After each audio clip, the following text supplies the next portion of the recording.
TG Geeks, episode 118, May 22nd, 2017.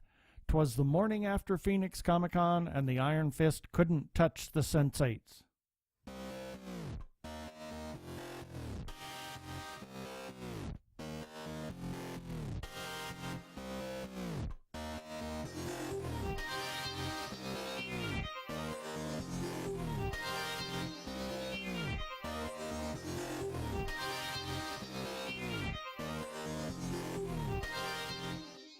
Hello and welcome to another webcast from tggeeks.com, where Ben and Keith, the Two Gay Geeks, talk about all aspects of geekdom and nerdery. Sci-fi, comics, film, horror genre. Boy, you name it, we talk about it. I'm Keith Lane, and we're coming to you from TG Squared Studios in lovely, getting ready for Phoenix Comicon, Phoenix, Arizona. And I'm Ben Raggington, also coming to you from... Sam Roberts would have been really proud of you for that stinger. Phoenix, Arizona. Exactly. Well, that kind of gives you an idea of all the things we're going to talk about in this episode. We're going to talk about the movie Morning After. We're going to talk about Phoenix Comic-Con. Iron Fist, because we have to. Wow. Man, Sense8. that was a pregnant pause. It's like, you couldn't even get the words out. No. But we're going to talk about it nonetheless. Maybe you'll talk about it more than I. And you'll just roll your eyes. You'll be rolling your eyes really loudly. Exactly. So let's start with our first segment here.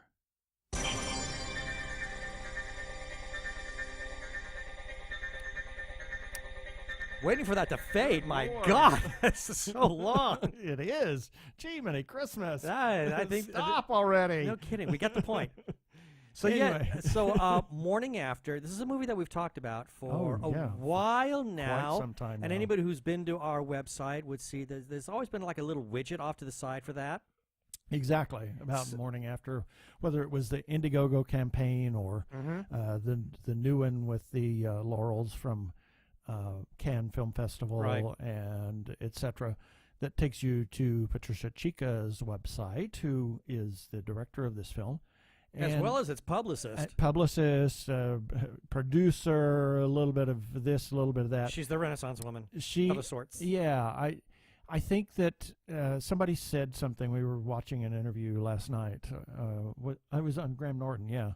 It says that Patricia is more like an auteur. Yeah. She has her vision. It's very artistic. Is, invades the whole project. Right. Whether she's not just a director. And you likened her to Scorsese. And, among others, she really is the auteur of this film. Right. And not to discount anybody else's involvement. I mean, no, because this is a perfect coming together of elements. It is perfect.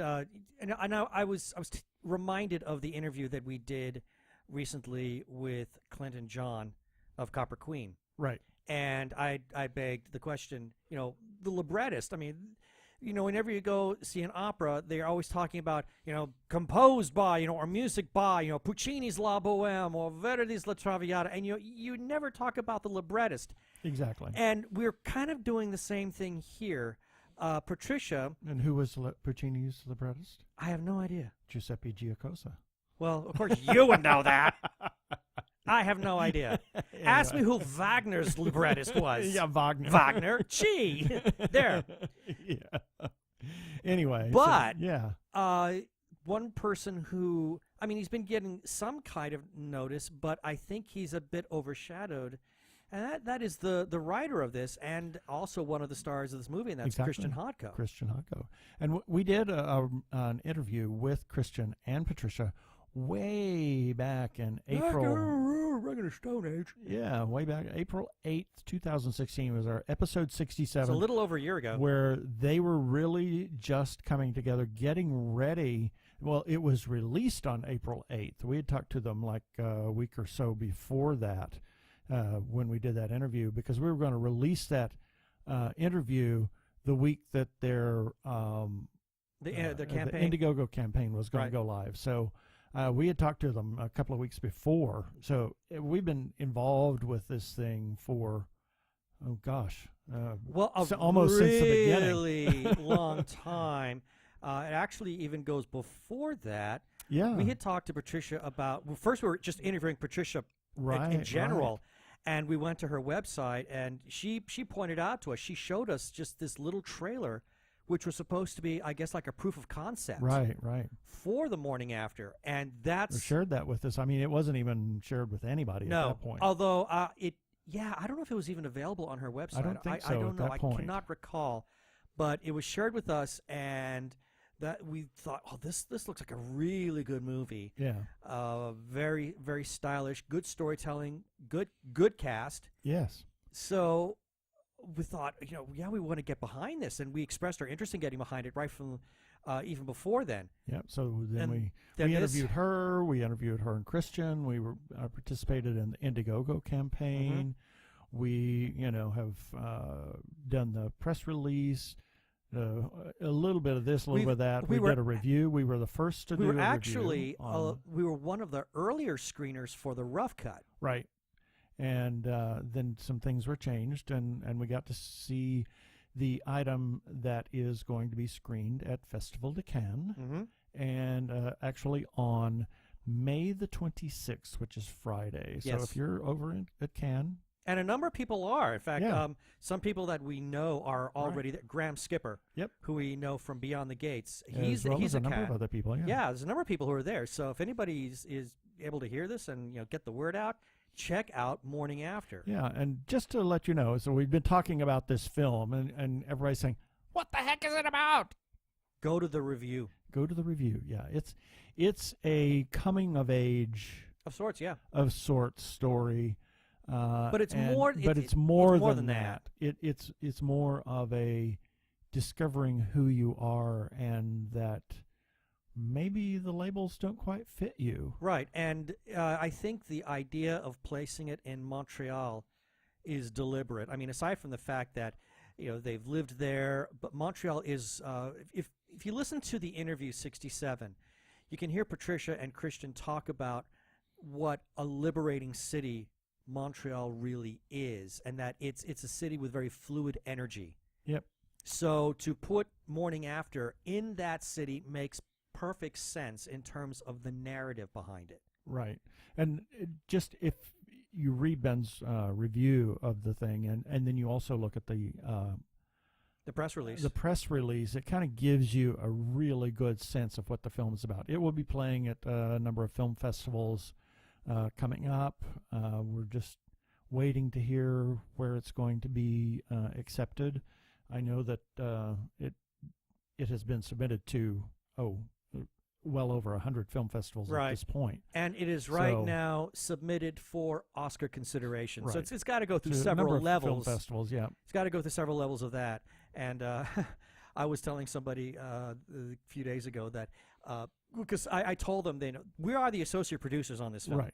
We're among several associate producers. Yeah, and that just kind of means we gave money and we've been but we did have but some we've input. also we're also supporting this. I mean, we're more than just money we're givers. More than just donors. I mean, and we have given creative feedback. Yep. So we kind of took the role of associate producer, a tiny bit seriously, tiny bit. Exactly. And on request. On request, absolutely. And No, I was we didn't telling force anything. Oh God, no. No. Other than money. So. Yeah.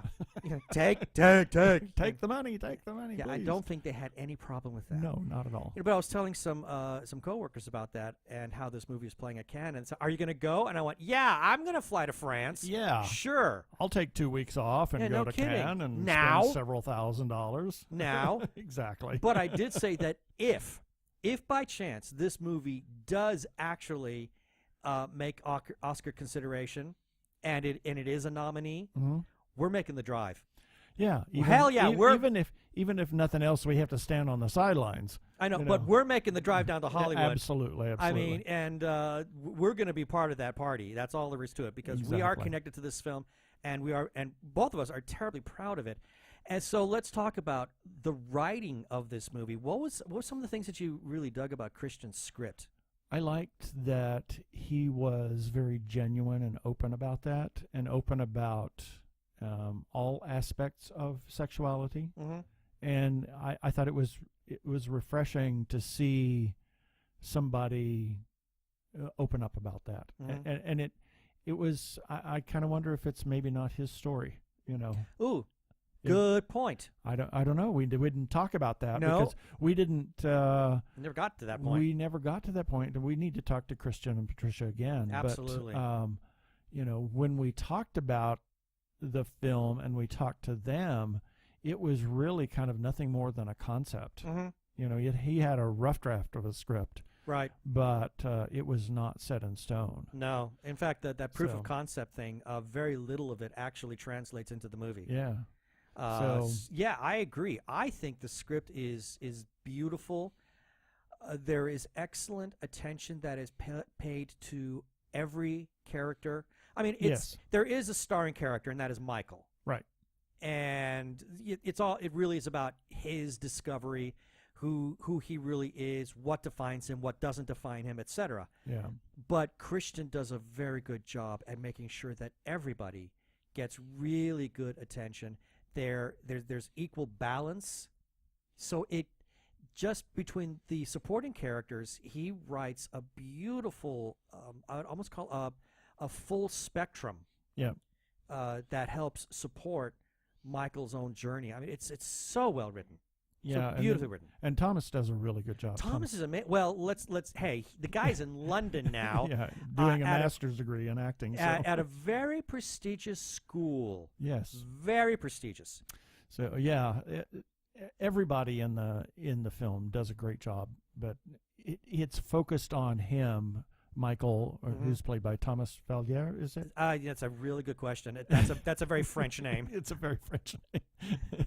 But anyway, he does a great job, and he's fabulous. It focuses on him. However, when I say focus, I don't mean the camera focuses on him, and that's something that I want to talk about here, is that the filming of this, it's very intimate, except for the opening and the closing shots. Absolutely. It's a in your face on screen. There, as if you were, as you said in your review, in that living room or in that bedroom, like if you were a fly on the wall in that home. I mean, you're so pulled into it that you don't feel like you're watching a movie. You feel like you're almost a participant in this little party that Kristian's character Edward is throwing in honor of Michael. Yeah. I mean, it's just so intimate, but not confining in any sort of way. I mean, wow, what a balance. Yeah. To be able to write like that. Exactly. And then to also be able to shoot like that. Yep.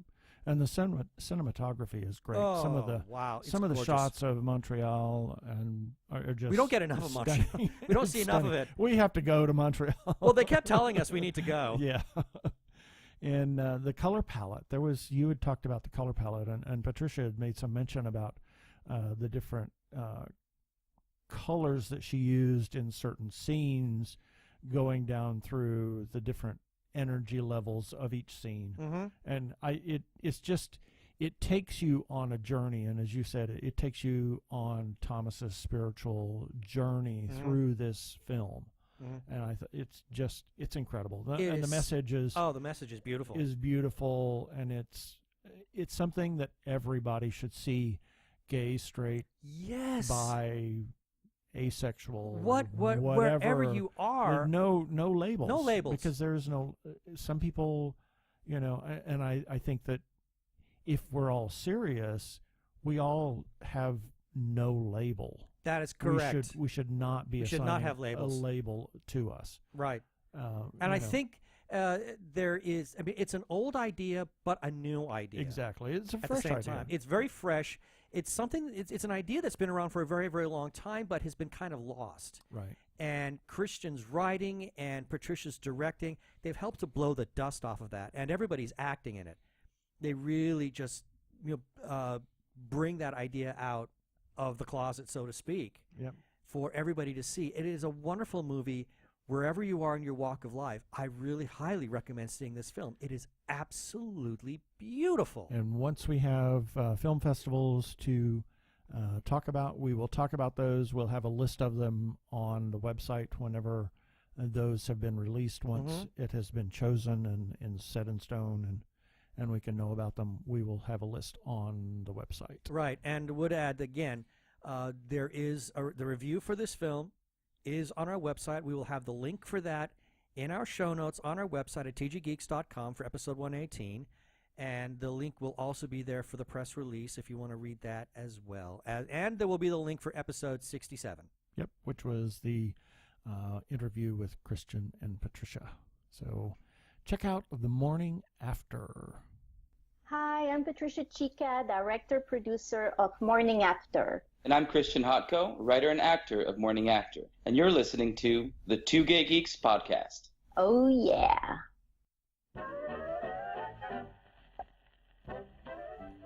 And, of course, that's our birthday music. And here are a few selected birthdays for May 22nd through May 28th, 2017.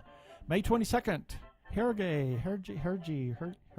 I'm not sure the pronunciation. Hergé. Is it Hergé? I think. I don't know. Well, there's no accent on that last E, so I can't be certain. I think there is an accent on Oh, you just didn't put it? No. Oh. Yeah. Okay.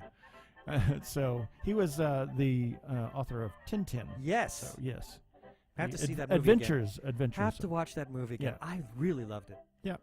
Also on May 22nd, Sean Gunn. Who, can I just say, I mean, he kind of gets overlooked a lot in this Yeah. latest Guardians film. I mean, everybody really talks about Michael Rooker, and well-deserved because he's amazing in it. But it was really nice to see Sean Gunn just have a really good, visible presence Absolutely. in that film. It was delightful. So yeah, I was really happy to have him and there. because He's James Gunn's brother. Gunn's brother. Yeah. But he's a little good brother. actor. Little brother. Yeah. Little brother, but he's a good actor. Yeah. He's a good actor. He's a fine actor in his own right. Yep. Also on May 22nd, Harvey Milk, an activist in San Francisco Yes. who was reached an untimely death, unfortunately. Yes, but he was such an amazing crusader for gay rights movements in San Francisco, plus defeating some very anti-movements that were going on in the state of California. Exactly. May 22nd, also Sir Laurence Olivier and Bernie Taupin, who was Elton John's... He's the co-writer. He's the lyricist, I believe, for Elton John's songs. Yep. He's the librettist. Librettist. Yes, there you go. How about that? We got a theme going here, people. Yeah. Also, Victoria Blunt, a friend of ours. Good friend of ours. Yeah, who also works at Disneyland. She works at Disneyland. And Hopefully we'll see her again one day. Yeah, and Nikki Hunter. Another friend of ours, another Disney friend. Yep. Also, Sir Arthur Conan Doyle. He was born not in a friend of ours. 1859. No, we don't know him. Yeah, we don't know him. He was long dead before we were even born. Oh, good. Look, it's Richard Wagner. Yeah, Richard Wagner. Hey, how about that? Wow, God, I didn't know he was that old. Boy, Yeah. he looked really great in It Takes a Thief. Oh, It Takes a that Thief. wrong Richard Wagner. Shh. This is Richard Wagner. Oh. Born in 1813. He's that librettist guy I was talking about. The one that I do know. Yeah, who was also the composer. Really? Yes. Anyway, also on May 22nd, a very special birthday, Verna May Lane. Her maiden name was Morse. She was my grandmother. She was born in 1912. She would have been 105. Wow. She was born in Sulphur, Oklahoma. Who was part of the, actually, Sulphur was in the southern end of the state. But actually, they were on their way to New Mexico for my great-grandmother's health. And she was actually born in a covered wagon. No kidding. Yep. Wow. That is like so out of the history books. Oh, yeah, it is. And my great-grandfather, her father, was one of the Sooners, if you will. Mm-hmm. So he did some unusual things. He was a shrewd businessman. Oh, that person. Yeah. In other words, he was a crook. You have the most colorful family history. I love hearing you talk about it. Some of his stories, are fascinating. So anyway, my happy birthday to my grandmother. She died when she was 91, so she lived a good, long life. May 23rd. May 30-something. 33rd. Yes, it's Robert Burk. Moog. Robert Moog. Oh, of the Yes. Moog synthesizer. Yes, absolutely. And Rosemary Clooney and Douglas Fairbanks Sr. We've seen his tomb at the Hollywood Forever Cemetery. Going back to Robert Moog, cute story. Keith Emerson tells a tale about how, and of course, unlike other bands, that travel with the mini Moog, Keith Emerson liked to travel with like a really, really big Moog synthesizer. You've seen with Emerson, Lake and Palmer. Right. Well, there was one day where he was having problems with it. They were getting ready for a show, and it just wasn't working. And it just so happened Robert Moog was in the audience. Oh, dear. And he says, hold on. And Robert Moog literally jumped onto the stage and fixed it. Oh, my God. Fascinating. I know. I read about that shortly. I mean, it was that story came out after Keith Emerson passed away. And I thought, that is just... wow. Yeah, exactly. May 24th, John C. Reilly, who is... he was also in Guardians of the Galaxy. Yes, he was... what? No, he was one of the Nova Guards. Yeah. He's also... he was... I'm Gonna Wreck It! That's Ralph. right, from Wreck-It Ralph. And Yeah. we got Wreck-It Ralph 2 coming out pretty soon. Exactly. Also on May 24th, Alfred Molina and Frank Oz. And Queen Victoria was born in 1819. We are not amused. I knew you were going to say that. How did you know? Because I put the comma, or not the comma, but the little dash there the for you to dash say. there But for how did you something know to I was say. going to say that? I just had a feeling. I know you. After 21 years. May 25th, Leslie Uggam. Deadpool. That's all I got to say. Exactly. Deadpool. She was brilliant She in was Deadpool. fabulous. I loved her. And if we're ever going to see, we need to see Deadpool again. Yes, It's exactly. on HBO. We got to watch it again. Yep. Also on May 25th, Ian McKellen, or Sir Ian McKellen. And this one I had to put in there just because... I have no idea who this person is. When I saw her name, it just brought back a memory, and it's such a vivid memory. Lauryn Hill. She is a singer, and the memory was one of the times that we went to Las Vegas, and we were sitting at that bar that's in the middle of the casino floor. Oh, at the MGM? At the MGM. Yeah. And every 30 seconds they blasted Lauryn Hill in concert. Oh, my God. It's like, Jesus criminy. Do you really? Does it have to be that loud? I remember that now. Boy, that was irritating. I mean, not casting aspersions on her or her music. No, I don't even remember what her music. I don't even know what her music is about. It was just. I don't know. It was like every 30 or 45 seconds, it was just blasting. And up I there. think it was actually going to be because there is an actual stage there for cover bands and cover artists to play. Yeah, I don't know. Who knows? She was probably going to be performing there. Who knows? It was just like. But yes, annoying. oh my! I forgot all about that. Yeah. Well, when I saw her name come up in the birthday list, I'm of celebrities, impressed. I'm really impressed that you remember that. Well, because it was such an experience. Let's put I it that pushed way. it out of my brain. Yeah. Also, last on May 25th, Beverly Sills. Miss Bubbles herself. Yep. May 26th, Stevie Nicks. Arizona's Own. And Peter Cushing. Also Arizona's Own. We just saw him. No, he's not. We saw him in a film just recently. We watched a Dracula movie. Yeah. Horror of Dracula, I believe it was, on that horror channel. Yeah, but also a Star Wars film he was starring in that. Oh, well, Rogue One, really? Really? Anyway. His likeness, maybe. His likeness, yes. So, moving on. Wow. Whoa. I seem to remember this happening last year. We had this conversation. Yeah. This is a trifecta. Yep. May 27th, Vincent Price. Followed by Christopher Lee. Wow, I remember this Peter last Cushing, year. Vincent Price, and Christopher Lee. That is How that about is that is the triple crown of horror actors. Absolutely. Also on May 27th, Paul Bettany, who is in a number of things. A number of films. Seen. I mean, Yeah. but his really big thing is Marvel these days. Yeah, First yeah. is Jarvis, and now is Vision. Yep. Also on May 27th, good friend of ours, Jana Halford. Who's a very good writer in her own in Yes. her own respect, and I would love to talk to her and Neil some more about some of the Voyager scripts that they was it Voyager, was it Enterprise? I think it was Voyager. I don't remember. But they were actually doing some Star Trek Pitched scripts. some scripts, yeah. Yeah. And kind of got in the line, shall we say, but then they chose not to. Well, this series got canceled, I think is what it was. May 28th. And this one was really weird when this one came up. It was Thane Bettany. The day after Wow. Paul Bettany. So I had to look it up. Is there any relation? I couldn't tell. But he was born in 1930, but he was in an episode of Star Trek. Star Trek? Star Trek. He was Tarek In State of Decay, in Doctor State Who. of Decay, Doctor Who. Yeah, So I he was in an episode of Star Trek. thought- yeah, Star Tarek. Is that it? Is that there how we that go, happened? Star Tarek. Yeah, that's how that Well, happened. here's the weird thing. When I read this script a little before we started recording, I thought Star Trek. I mean, it's just that I saw the ST at the beginning and the K at the end, and I thought, that is the weirdest Star Trek title I have ever heard in my life. Yeah, I don't remember that episode. 8 of Decay. Yeah. Also on May 28th, Mr. Ian Fleming, born in 1908, and Jim Thorpe. Well, there's Who a was- lot of Oklahoma connection going on this Yeah, time. so Jim Thorpe was born in 1888, the year before the land run, and he was born in Lincoln County, Oklahoma. Okay, So- Land Run.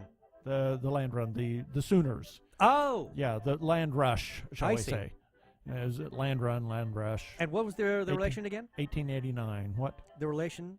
To No, to you. not so- no no, relation to oh, me. it's just a historical. Yeah, just Oh, okay. historical. Yeah. So also on May 28th, the always lovely And wow, what very timing! talented Patricia Chica. What Happy amazing timing. birthday, Happy birthday, Patricia. And that's it for our birthdays this time.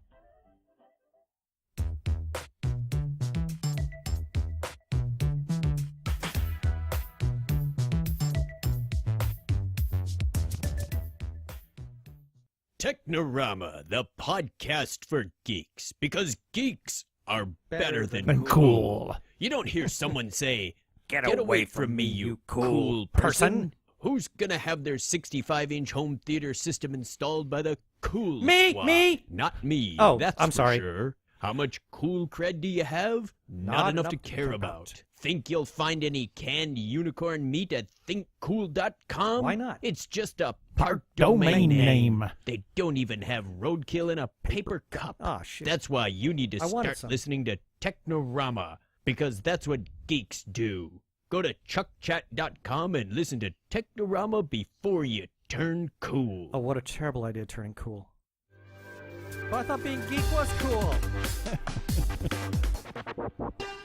Go give a listen to our friends Chuck and Craig over at Technorama. Technorama. Technorama. And that's what time is it? Am I supposed to have music here? I hope so. Oh, there it is. That music. That music. Press the button and it happens. How about that? Wow, technology. What an amazing thing. An amazing thing. And now that we have a new cool board, I can do.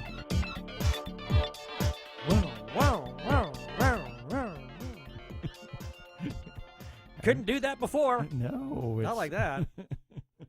So anyway, yes, this is time for feedback. And I got some good ones here. And regarding our episode 117, our last episode, well, we did take a week off. Yeah, for Mother's Day. Yeah, we had a very busy weekend. Yeah, there was no way we could do an episode Very, after very last busy. weekend. It was just not going to happen. Unless we did it at midnight. Yeah, and we were both just way too tired.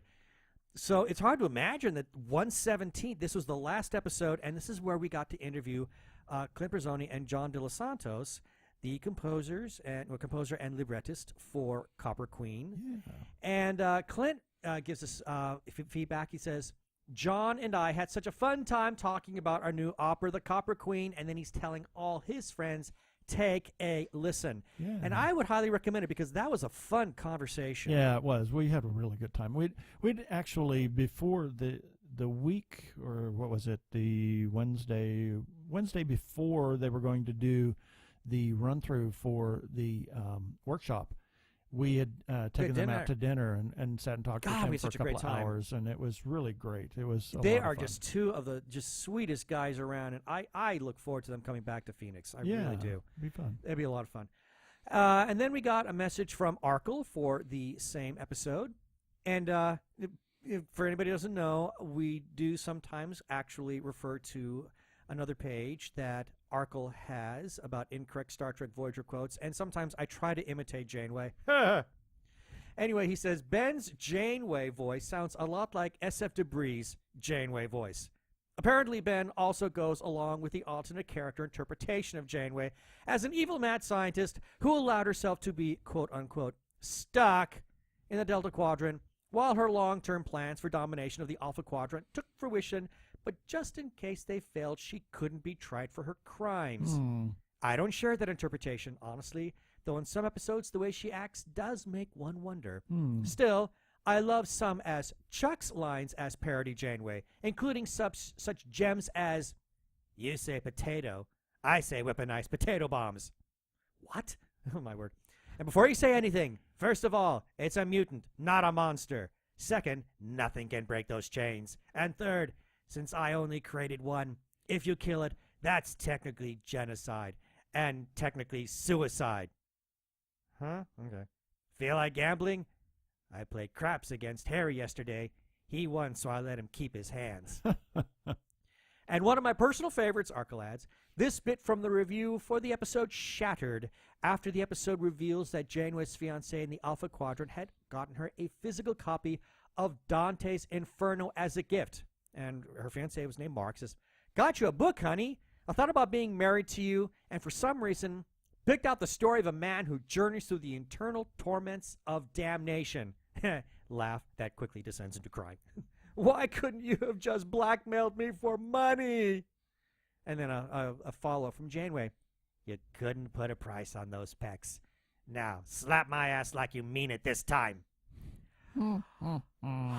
Wow. Arkle, Brian, buddy. Whoa. Descending into the depths of depravity. Wow. That was that's worthy of looky, I've got to say. Yeah.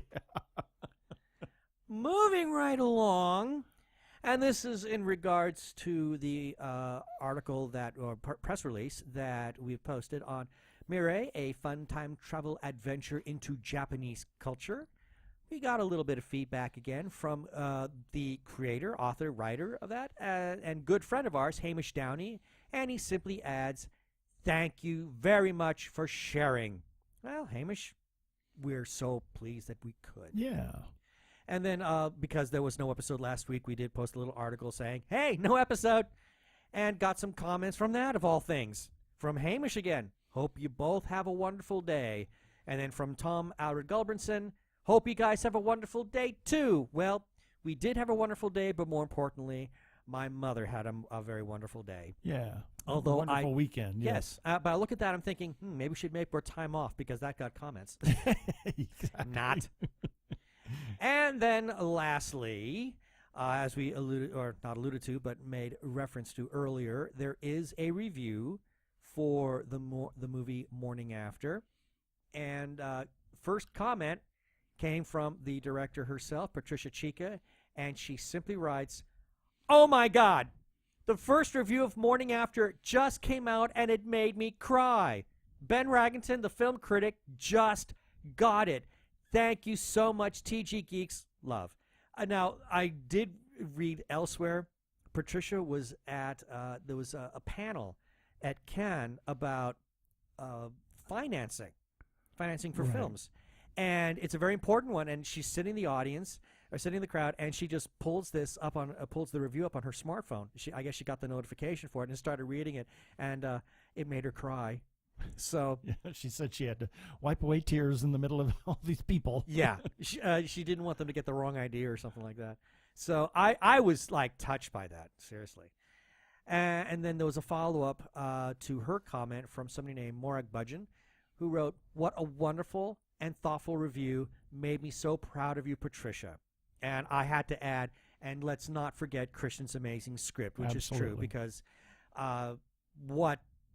Patricia could only work with the material that she was given, and she was Absolutely. given excellent material.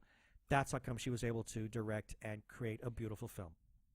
And then lastly, a comment on Twitter from someone named Byron Martin. He is executive producer of the film. Oh.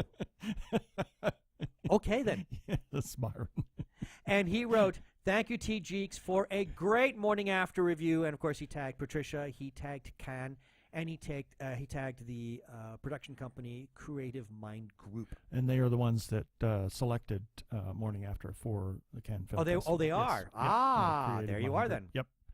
So, and that's it for our comments this time. So we want to hear from you. If you hear something in our podcast or you read something in one of our articles, be sure to let us know what you think about it. We have opportunities to leave comments at the end of each article and the end of each podcast episode article. You can also leave Facebook comments. You can leave us a Facebook voicemail. Chuck did that one time. And you can also leave us a voicemail at 469-TG-GEEKS. That is 469-844-3357. And please remember, play nice. Hi, this is Ginny Koch, author of the Alien Catherine Kitty Cat series from Daw Books, part of Penguin Random House, and you're listening to Two Gay Geeks.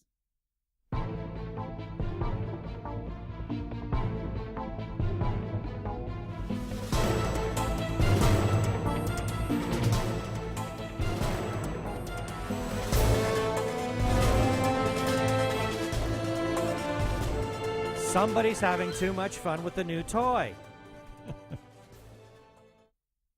Anyway, we've got some things to talk about here, not the least of which is something that's coming up here. Yeah. That's Oh my Phoenix gosh. And Comicon. We're quickly trying to put all the stuff together so that we can check into the hotel and get our studio set up. And The day before the convention the day starts. before the convention starts and be ready for the convention. Oh my gosh, it's just craziness, as well as try to do this podcast. And That's right. so at Phoenix Comicon, it is May 25th through the 28th at the Phoenix Convention Center, Yes. downtown Phoenix. There are still tickets available for all days. You can go there and see all kinds of nerds, geeks, cosplayers, guests, yada, blah, blah, blah, blah, blah, blah.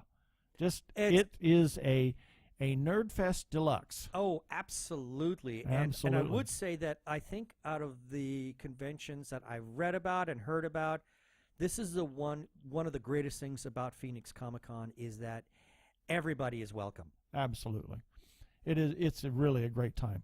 It's going to be jam-packed, not only with people, but tons of guests. And there's just several of the guests that they have. There's two huge media guests that they have for this year. One is Karen Gillan, which she was at FanFest a couple of years ago, but this is with her name now in the, in red flashing lights and, headlines. It's great to get her, as well as Dick Van Dyke is going to be big here. one. That's a huge. Big. And a couple of our favorite guests that we've seen, and by no means this is not a comprehensive list of our favorites. Oh, no. And in no particular order, Danny Trejo. I love Machete. Machete. I have to see that man's panel. Absolutely. John Delancey. Who I've seen years ago, and he is insane. Yep. Vic Mignogna and Neil McDonough, John Bernthal, and Alan Tudyk. Wow. Some of the comic book guests are friends Dave Beatty and Brian Augustin, and authors Jeannie Koch, Kevin Anderson, and Terry Brooks. Terry Brooks. Just to mention Wow. a few guests. Wow. Wow. It's just, and the list goes on and I know. on and on and on and on, and the panels. The panels are enormous. Oh my gosh. I mean, the convention is packed. And- If you go to if you go into the dealer's room Yeah. where a lot of the authors have their stuff, Wow. This dealer's room. Now, I remember just a couple of years ago when they used half of the space on the ground floor, or the sub-ground floor, Right. shall we say. And now they are using every inch of it. of that space. I know. Plus, they've taken the media guests out of that room. So everything on that sub-ground floor is all authors and comic book artists and dealers, shall we Right. say, people that are hawking their wares. So everybody else, the media guests and the Star Wars encampment, and several other things, as well Right. as they're actually moving some of the vendors some of that the vendors are yeah, kind of more in the right kind of vein. They're going to be moving them up as well. into the Hall of Heroes on level 3, which is about the same size as the original Right. dealer's room. About the same size, yes. Yep. So it's- and that's it's going to be just packed amazing. as well. Yeah. I mean, this where is they just, never used that space before. No, I mean, we're reaching a point now, and this is a terrifying thought, where, good heavens, could they actually outgrow the convention center?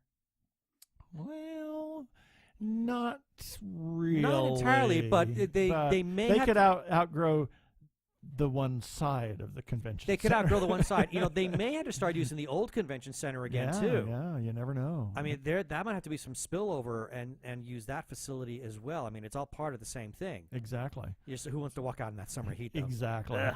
And unless they, build a tunnel under the darn thing. Why haven't they? I don't know. That's expense, I think. Yeah. So, what other things can we look forward to at this convention? Well, there's a couple of things. There's going to be a live podcast area, and that's on the 3rd floor right outside of the Hall of Heroes. And we're going to be there for a couple of different stints. We're going to have, they've opened up the opportunity for podcasts to have a 20-minute stint for 3 20-minute stints, at least the way I read the release. And we're going to be there Wednesday. Yeah, we'll be there Wednesday. when Yeah. nobody's there. Well, nobody's there, but wow, Yeah. that could be really boring. Now we're going to be there Thursday at 3 p.m. and that's just outside the Hall of Heroes on the 3rd floor. And we're going to be there Friday at 9 a.m. and Sunday at 9 a.m. We're going to be doing our podcast from there, and we'll have those. We'll release those in our episode the following day, or maybe that day. Maybe. Depends on who knows, and we'll see what happens there. Also got Evening Erotica with Jeannie Koch, and we're going to be there podcasting. I'm so terrified. I am I'm too. terrified. This is an 18 plus, so Yeah, really. it's going to be interesting. We didn't get to go last year. We were actually doing an interview at the time on Saturday night, and that, like I said, we're going to be there podcasting from that event. So look for that too. We probably won't release that as an episode. We'll release it as a one-off and not probably publish it on iTunes, or we'll have. I don't know how we're going to do. I don't know how we're going to do that. I mean, we Anyway, may have to throw an explicit tag on we'll that figure one. it out. I really don't know because it's going to be explicit. That's yeah, for sure. we're going into some very dangerous waters with this one. Yep. And then there's lots and lots and lots of panels. They have several people in the science realm and several panels on science and science fiction and how they intersect and That could be and fun. all this kind of stuff. It is going to be 4 days of nonstop Nerdiness. geeky nerdiness. Yeah, Yep. really good fun. Yeah. I look forward to some of these panels, and it's not just the big ones with the big guests, but some of the smaller ones too. One panel that I enjoyed enormously last year that you weren't too keen on, but it was a panel on horror. Yeah. Well, I enjoyed what they talked about. Yes. Yeah.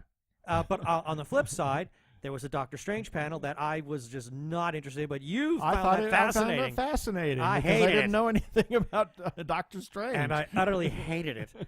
Anyway. But there's something for everybody. I mean, there's all sorts of panels that are going to be going on of all different sizes. Yep. And there may even be some events taking place in some of the hotels that are independent. Yeah, you never know. I mean, so it could very well turn into like a 24-hour kind of ordeal, and those are a lot of fun. I've been in a few of those in the past, and they're a great deal of fun. Yeah, so check out PhoenixComicon.com. They have the schedule up there. They also have the app that is really a great app. You can actually go through the schedule, and you can add those things to your schedule, and you can have them right there on your device. And I think once it's on your device, you don't have to have an internet connection to look at that. I think once it's in your stored, you may need to have it to look up the schedule, but once it's in your thing to do, you've selected it and you've put it over in your my to-do list, shall we say. Right. Although I won't say that because there is a to-do list that you can create things, but in your con guide, shall we say, of things that you want to do, panels that you've selected, I don't think you need a Wi-Fi connection. It might be handy if there's an update to the schedule. Yep, exactly. You might want the internet So for that yeah, purpose. but like I say, it's not something that is dependent on that. Right. You look up guests. You can look up vendors. You can look up anything. It's a social media app as well. You can communicate with other people. It's a great app. They have a lot of goodness. And I remember, I believe it was Matt Solberg, who was the head of Phoenix Comicon. He's the one who told us about how they're finally getting an app out. Yeah, an app out. An app out. A nap Nap out. out. We're gonna nap out. Yes, right. Yeah. Yeah. Which is far. It's a much more peaceful version of a timeout. There we go. Yeah. Yeah. I may need a nap out or several nap outs. Well, during Comic-Con, yes, because Yes. you just go. Anything else about Phoenix Comicon? I think that pretty much covers it. I mean, obviously, we're going to have our studio set up in our hotel room as well. Or anything that kind of comes our way is We're interview-wise. And we're hoping. hoping. You never know. We'll see what happens. I mean, it was just as we were talking about earlier today. If we can just get one really juicy one, Yeah, that would be that would justify all of this. be a lot of fun. So check out phoenixcomicon.com. As I said, there are still tickets available. Saturday probably will be the busiest day. Yeah. Sunday will be a little less. It'll be kind of crazy busy, but not as bad Not as as Saturday. badly. Thursday and Friday are the cheaper days. Mhm. Sunday and Thursday are cheap. Friday is a little more expensive. Saturday's the most That's expensive. the big day. But there's something for everybody. Mm-hmm. So come on down to Phoenix Comicon. Yeah. And now. And now. Iron Fist. Yeah.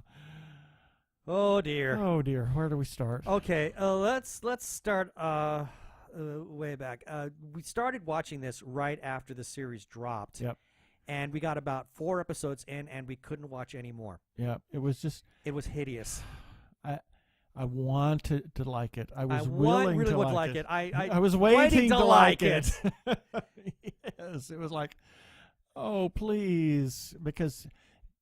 The other They'd 3 had- shows that we've had were I mean, phenomenal. we had 2 seasons of Daredevil, and we've had a season of Jessica Jones and Luke Cage. Cage. And we thought, okay, Iron Fist. I knew nothing about Iron Fist at all. I still don't think I know anything about Iron Fist. No, I don't think you do, because this series was a complete. It was a train wreck. It was, and I think something of a misrepresentation. It was hideous. So let's start. What was so wrong about it? Oh my! First thing that comes to your mind. Finn Jones. Thank you. I think that's the first thing that comes to everybody's mind. While I'm not, I don't know whether it was the direction of him, or the controversy over his selection, or the controversy over selection of a white man, or what? I don't. Well, all of the above. I don't have a problem. I know a lot of people really got just bent out of shape when it was announced that he was going to be playing Danny Rand, and everybody thought it should have been played by an Asian, and I actually disagreed with that. I felt that casting a Caucasian was the right idea, because he is in the comic book. He is a Caucasian. Of course, that's not to say that Marvel can't, change things up a bit. I mean, changed a lot of things. they changed a lot of things with Doctor Strange. Right. I mean, the Ancient One was not an ancient Asian man. It was Tilda Swinton. Yep. So they could have kind of played the flip side of that and cast a really good Asian man for the part of Danny Rand. And as long as the story is well written, I don't think anybody would have cared. Yeah. But Finn was horrible. Yeah, and like I said, I don't know whether it was the direction of him. Maybe he needs a different type of direction to coax a performance out of him. I don't know. Maybe he's just the wrong actor for the part. Yeah, the fight scenes were absolutely horrific. They were bad. I mean, I've watched Bruce Lee movies that were infinitely better. And keep in mind, Bruce Lee films, I mean, those martial arts films came out at a time That prior. was kind of campy. They were kind of campy, but they came out at a time prior to what we see in martial arts movies today, like we've seen. Really in- good fighting. Well, I mean, look at Daredevil. My God. oh, I know. The hallway scene. My Oh, God. the hallway scene is infamous. It's infamous. But we're talking about, Danny Rand is supposed to be, he's the Iron Fist. The martial arts He's the martial artist person of our planet. age. He is supposed to be the guy, and he's not, at least in terms of what we saw. Yeah. And this is what I was saying about the Bruce Lee movies. Now, Bruce Lee's films came out at a time prior to what we see today, like Crouching Tiger or Kill Bill, where there's a lot of wire work to help accentuate the artistry or beauty that, or even the Jet Li Maybe that movies. was what it is. They got tangled up in the wires and they just couldn't afford to reshoot. Is that it? So he's a puppet. Who knows? So Finn Jones is nothing more than just a puppet. Anyway. Well, he's Pinocchio. He's Pinocchio, yes. It was Well, that would just- explain the wooden acting. Oh, my. Thank you. I'll be here all week. Well, I think some of the writing had something to do with the wooden acting, Well, too. that's true, too. The writing was a little subpar. Yeah, I'm kind of wondering if you've made this allusion before about Arrow and how the fact that Arrow gets his ass kicked all the time. I got tired of it. And, and it's like, did we feel that we needed to dumb Danny down or Wow. or what? I like that. Dumb Danny down. There we go. Or what? It just, I don't know. And then some of the lines, it's like, I have for the I most part, can't- the I can't last handle it. couple of episodes, I sat and played solitaire on my iPad. I know.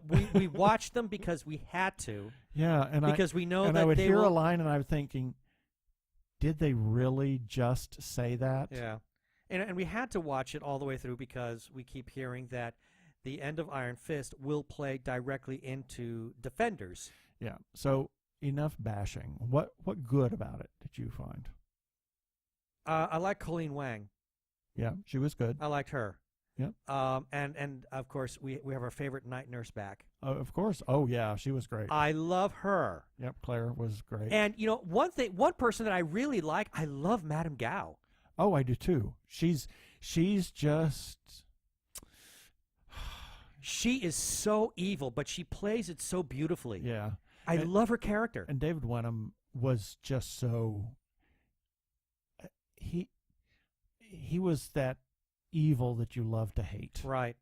And he was played just he awful. played it really well because you never could quite figure out where his loyalties were. Exactly. Well, or you what he was find- going to do next. Well, he you was so mercurial. you know what his loyalties are. His loyalties lie to himself. Well, that's true. And nobody else. I mean, he would even turn on his own family. He turns on Danny. Spoiler for anybody who cares. I mean, he turns on Danny after befriending him earlier in the show. Yep. So I thought David Wenham did a great job. Yep. Playing that part. So yeah, there were a few things that I did like. Yeah. I think the overall story is fascinating. The concept of the hand is a bit more interesting now. There's more layers to it. Exactly. Now we've gotten some idea, and then the power struggle within the hand management, shall we say? Yeah. And really, Madame Gao she is so amazing. She is in control and I at all points. I love that we got so much of her in this particular show Yeah. because we only got glimpses of her in Daredevil. Yep. I don't think we never saw her in Jessica Jones. We might have seen her a little bit in Luke Cage, but she was fabulous. I really enjoyed her a great deal. Yep. And that was Iron Fist. And Yes. Now to something that we really like. yeah, Sense8. Sense8. I mean, We because we've haven't been so finished busy. it yet. No, we've been busy. We haven't Second- been able to mainline it the like we second would. season, but We're over my halfway through it, God. and we love this show. It's just incredible. The sense of family and community, and that we are something more than the sum of our parts. Yeah. And something of part of something that's greater Mm-hmm. in the world. I mean, there's so much wonderful philosophy here that's coming, obviously, from both Lana Wachowski and Joe Straczynski. Joe has shown some of that philosophy already through his work in Babylon 5. Yep. And some of that has really carried over, and you and I were talking about this a couple of nights ago about how this series is really trying to tell us that we are so much better than what we think we are. Yeah. And the And human that- race has much more, if we let the compassion and that empathy out. Mm-hmm. We're much more than And I was reminded immediately of a line from I believe the episode is Babylon Squared, where Delenn is telling the Grey Council that yes, the humans fight amongst themselves. They have all these differences, but through their differences comes symmetry. Right. And we see that in Sense8, how this cluster, how they've just so come together as a unit. I mean, they really are just this enormous family. And now they're just part of a big extended family. We're meeting other clusters and other people in clusters.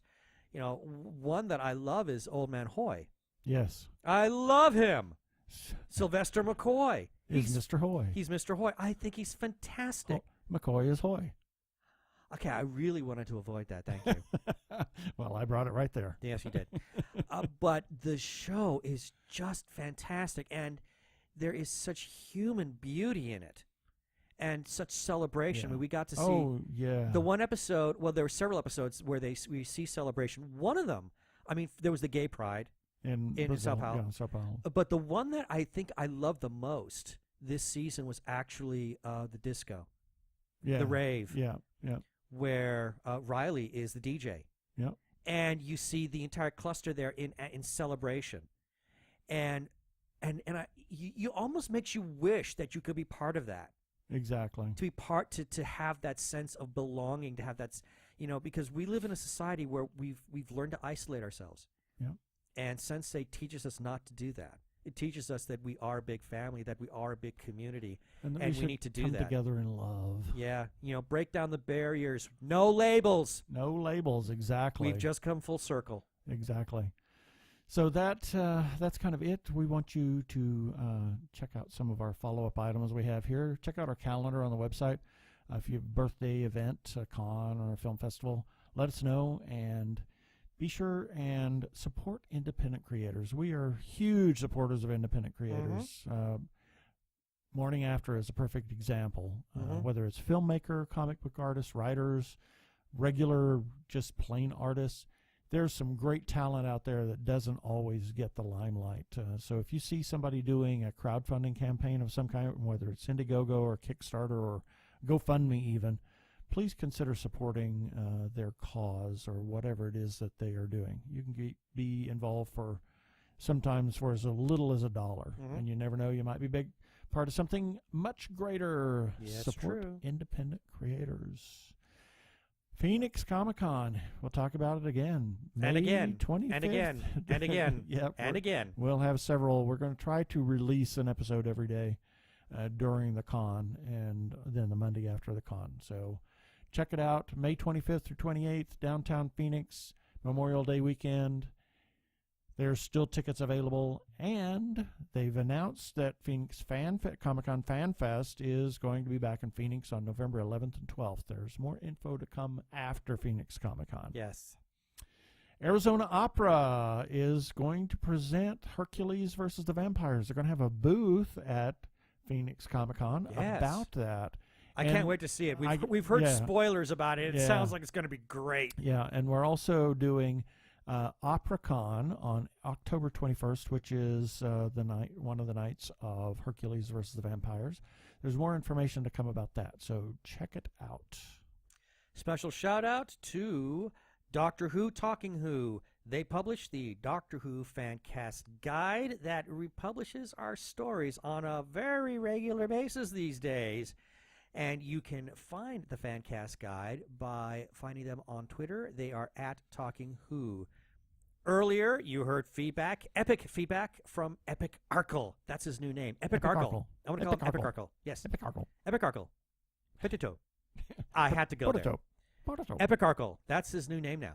And Epic Arkle puts out the Doctor Who Fancast Guide. We love you, Brian. We really do. We do. We love you. We just have to tease We you. have to have fun with you.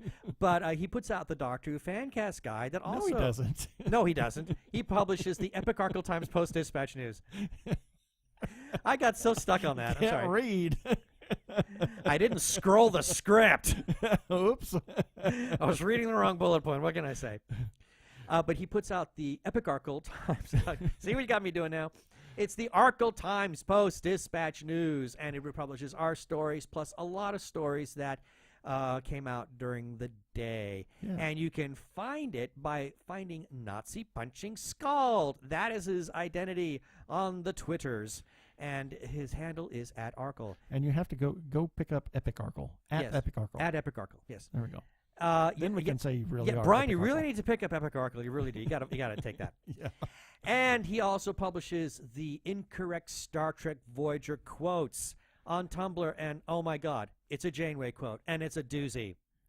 I'm the aunt that tells. I can't say this. Oh no. Huh. Oh shoot. I'm the aunt that tells stories to my nieces and nephews. Like I told my niece that the bottom half of the casket was closed at my father's funeral because Grandpa wasn't wearing any pants. You know what? I sound like Harvey Firestein when I do this. Yeah. Well, that time, yeah. You weren't prepared for that. No, so. I wasn't. Yeah. And we also must give a shout out to Sci-Fi Obsession because they also republish our articles very frequently, if not all the time. And they can be found on facebook.com/sci-fiob. That is SCIFIOB. And always a shout out to The Lucky Show. They give us some great love on Twitter. The twins, Sasha and Dagmar. Look for them on Twitter @Lucky Show and on YouTube as The Lucky Show. They do movie reviews in a rather unique fashion. So check them out on YouTube. Special final shout out to the Facebook group The Gay Geek because they let us post our content there. And our content is only part of the lots and lots and lots of amazing content that gets shared on that page. You don't have to be gay. You just have to be cool. Yeah. So, I sense a little bumper there going There on we about go. the gay squad or the Yeah. cool squad. I The mean, cool squad. the cool squad, yeah. The And gay squad. The gay cool squad. The cool gay squad. Well, basically, you have to just be nice. the gay cool geek squad. The geeks. Yes. Keep Sorry. going. I'm Keep sorry. going. I'm just rambling. incoherently. Really? I forgot my mic was on. Uh-huh. Anyway, you can find The Gay Geek by going to facebook.com/group/The Gay Geek. And as always, a very special thanks to Jeremiah Reeves, the big moderator there, for allowing us to post our content there. Thank you, Jeremiah. Yes, thank you, Jeremiah. And we want to remind you about our Amazon ads. Please click on them. They give us a little money if you buy something through our ads. You don't have to, but click on them and see what happens. And lastly, please rate us on iTunes. We would greatly appreciate it. Yes.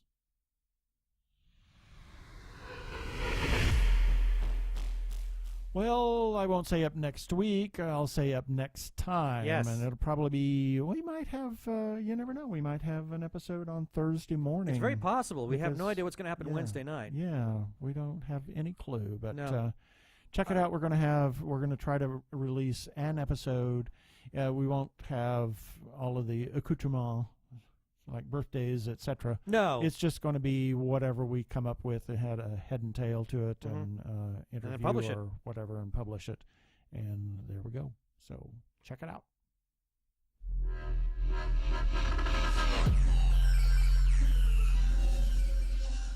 Okay, that should do it for this episode of TG Geeks Webcast. Be sure to check out the article for the webcast episode. We're going to have several links on the page. And remember, you can comment on our Facebook page or at our website, tggeeks.com, or you can leave us a voicemail at 469-TG-GEEKS.